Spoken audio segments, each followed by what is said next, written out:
Welcome back, everyone. Gonna do a little video on central boiler again. CL 4030 dual fuel. This will probably be the last one for a little while. I can't really think of anything else I want to show on it right now. So I haven't been able to find really any information on dual fuel on boilers. So here's the video. This central boiler here has a tube through the side of the firebox, and there's a door on the end that's actuated by this rod, which is moved by this Honeywell vent controller. So what these are is electric open, spring closed. There's this verification switch here that verifies when the door is fully open, and oddly enough it is almost identical to a nitrous throttle switch. So as what happens is, when it calls for heat over here, it turns this unit on, and as it's opening at the exact same time, it turns on your burner. And your burner powers up, and it waits for this verification from the switch, which is hooked into your thermostat. So it'll be all powered up, they'll trip, and it'll go. But on this, I converted a bucket heating oil burner over to waste oil. So there's a heated nozzle body in there. So when this all turns on, this thing starts heating immediately. This is a PID controller, and there's a relay, solid state relay down in here. So once that gets up to temp and everything's open, ready to go, this kicks in the fan for 15 seconds, and when that's ready to go, trips this air solenoid. The pressure is regulated, verified that there's enough pressure, opens up the oil solenoid, boom, you got a flame. It's verified here. I did have to put a longer tube when I made this burner,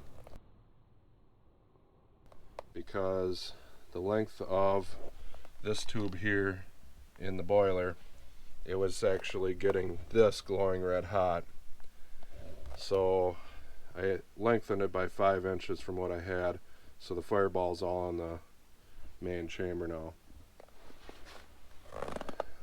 Down the road, I plan on putting an onboard air system on here.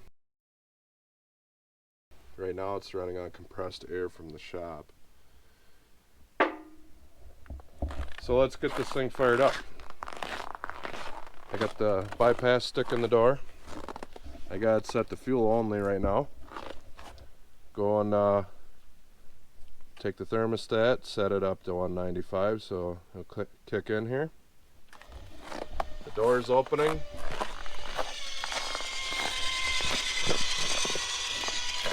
This thing kicked on. And I don't know what the proper temperature is, but I have it set to 180. It's got to be over 150 for this to all start up.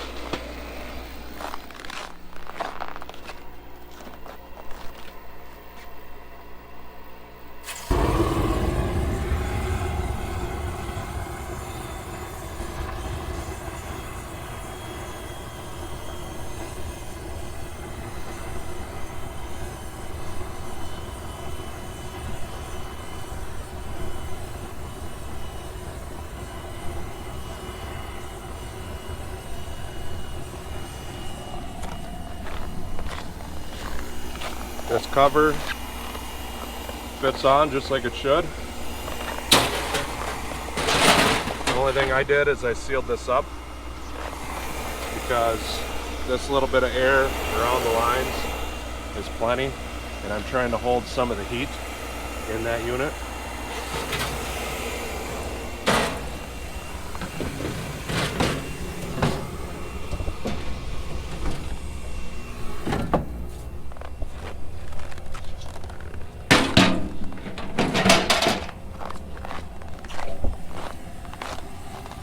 So I'm going to go take the door stick out and shut this up, and we'll go look at the inside.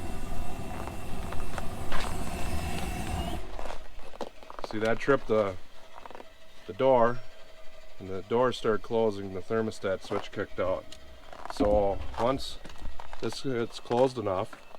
You'll re-trip the door. Now I'll kick back in.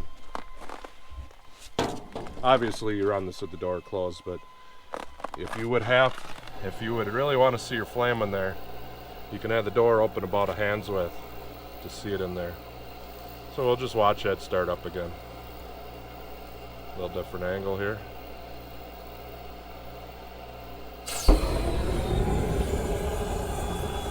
I have a retention head on there so it swirls the flame real nice. And that's got a siphon nozzle in it, that's why it requires the compressed air. A regular old heating oil nozzle won't run waste oil. Hopefully this isn't too hard to see here, it's kind of in the dark corner of the shop. But this is my waste oil holding setup. Might have seen it, a little bit of it in some other videos. Got a barrel for holding the oil. And down on the bottom is the plug. It comes out the plug and there's a T, and on that T there is the oil that goes up to the filters and the return oil, and the point of that is to try to recirculate the same oil, because I'm heating that oil and it would take a crazy amount of heat to try to keep this whole tank warm. I've tried it before. Eventually it does warm up, but still it's quite a bit cooler than what you want it. So by making that loop, it actually, the return oil comes here and down and there's a vent. So this should in theory be as high as the oil level in here. So you shouldn't get any bubbles or anything like that. But my thought behind that is you're making a small loop of oil, keeping it hotter, closer to the temperature that you want it at. The hotter you can get the oil, the better it flows and whatnot. So it comes up into the inlet of the filter. These filters are Davco 382 coolant heated semi-truck filters. This is what the filter looks like in it. It's the same thing that I have on my pickup. It's the same thing that I have on the work truck, except the one in the work truck doesn't have the heated coolant base. So it's hard to see with the waste oil, but the higher it gets, the more plugged the filter is. And when you're pushing cold oil through, it plugs it up quicker than when you're pushing hot oil through. So it comes into this one, gets heated, filtered, water separated, goes into this one, same thing, and then it goes out of this one into my oil pump, which is just hits another Beckett heating oil pump. And this is like the same exact unit that all the big companies use on their oil pumping systems for commercial units. So then it goes up, makes a loop outside, goes around in the burner, comes back in, dumps in here. So I just had some problems with the burner, had trouble keeping it going. The flame was not very good. It was real short flame and funny looking and whatnot.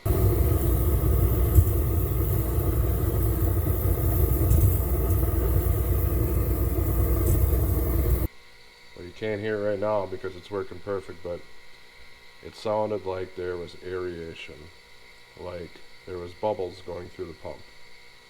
And is what happened is the shaft seal. This one's all messed up because I had to pry it out of there. But basically this thing got hard and it started sucking air through around here. So I installed a new one and we're good to go.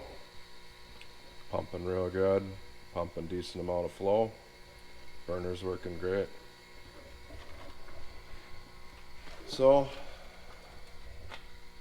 This is kind of my preferred way to heat the shop, because when it's working right, it's pretty low maintenance. Don't have to load wood, you know, every couple hours if you're trying to really heat it in here. You just let this thing go and do its thing, and it's all good. I don't think Central Boiler recommends using a waste oil gun in their boiler. I don't think it says you're not supposed to. It says you're not supposed to fill the stove with waste oil. But as far as I know, Heatmore is the only one that actually says go ahead and do it. Put a waste oil burner in it. But Central Boiler seems to be the easier one to find used around here. Well, hopefully that helps somebody out. It's been a long road to get to this point. Thanks for watching. Take care and God bless. You wanna run them?